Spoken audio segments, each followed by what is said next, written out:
Great day everyone! This is Ed's Realty Guide PH. For today's vlog, isi-share ko sa inyo kung paano mag-process sa early settlement sa ating home loan sa bank financing. Kung ayaw na natin siyang ituloy yung utang natin sa bangko. So, pwede natin siyang i-early settlement. To process, ang una nating gagawin is tatawag tayo sa customer service. Ire-ready lang natin yung ating bank loan number. Tatanungin lang niya yung birthday and yung full name. And also, may mga other verification lang na tatanungin. And after that, ipapa-email nila kayo dito sa email ng BDO to request for the statement of account for the full payment. And magbibigay kayo ng date kung kailan nyo siya gustong isettle. Dahil 2 to 3 days, banking days ang process, kailangan lang pa siya ng 3 days. Kung kailan kayo magiging ready para bayaran ng full amount ng inyong loan. Yung sa akin kasi, niloan ko siya ng 15 years.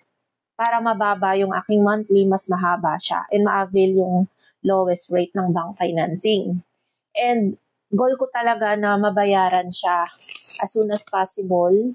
Hindi ko talaga siya tatapusin na once makakaipon ako ng pera, isisettle ko na yung aking balance sa loan. Kasi ayaw ko talaga ng utang. Home loan or property lang talaga yung utang ko kasi ayaw ko kasi medyo stressful siya. So, yun. Finally, nabayaran na siya. Thank you, Lord. Ayan, 2 property, nabayaran ko na siya after how many years? 2020 ko siya niloan. Yung isa naman is, inassume ko lang siya na house and lot sa Cavite. Ayun. Kahit wala ng pera ngayon, kasi ang iisipin ko na lang is yung bills, pagkain, and ayun, gastusin. Nilagay ko na lang din sa investment like Pag-ibig. Yun. Maganda rin kasi na gusto kong maramdaman yung full income ng property. Para yun na lang yung gagamitin kong panggastos din.